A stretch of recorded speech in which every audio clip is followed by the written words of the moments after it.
Good morning, Five Biters. I hope I have sound. I'm sitting in a parking lot waiting for my son to get out of preschool this morning. I have the morning off. I have to go this afternoon to a training for work. Seems like I've been working every day at this new job. I'm not in whites today because I don't have to hit the floor. Tomorrow is my first day off, and then I work another 3 days in a row on the floor. But then I'll have 2 days off, and I can finally relax and get to a normal schedule, which is working 3 days a week and then 4 days off. Woohoo! And I can get back to my real life. Anyhow, I thoroughly enjoyed my real day on the floor yesterday. It was amazing. I'm not idealistic. It wasn't perfect, but I really did enjoy it. We had an interesting mix of patients, and I really enjoyed it. But I'm not going to talk about work. I want to talk to you guys about you and us and today, about today. So yesterday we had a late addition to our Weigh-In Wednesday.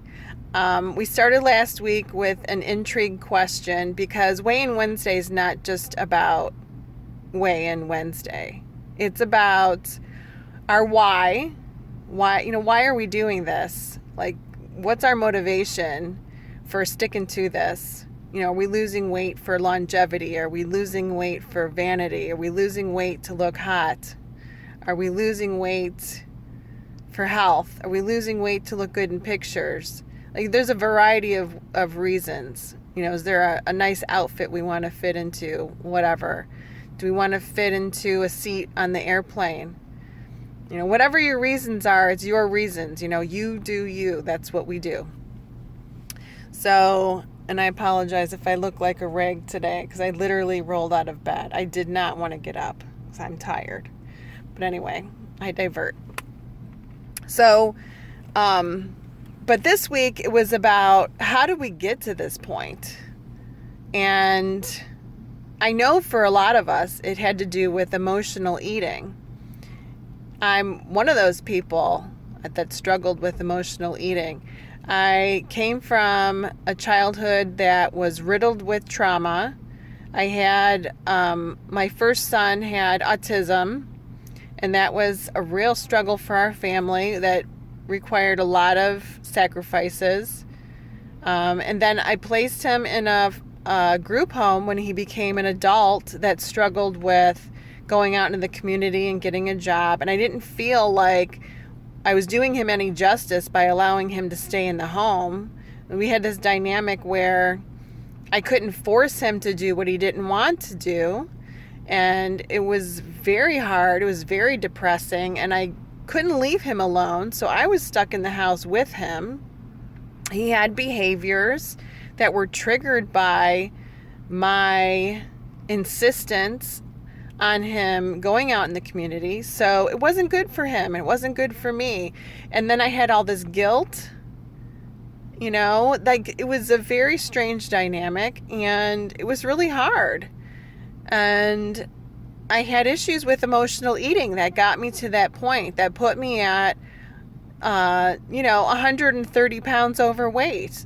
And that's not good for me either. And then we had a surprise baby.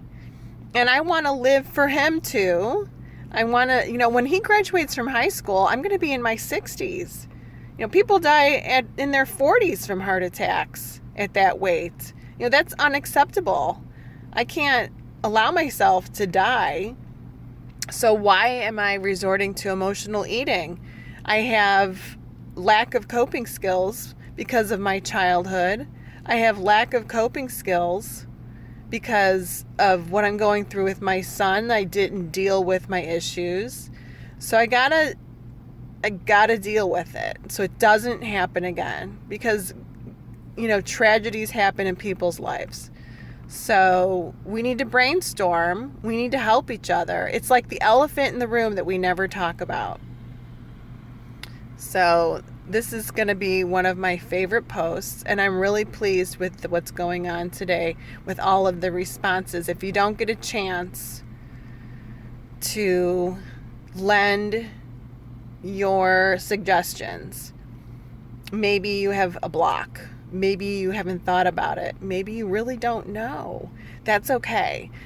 Scroll through that post and read what other people have written and see if you can incorporate some of those suggestions.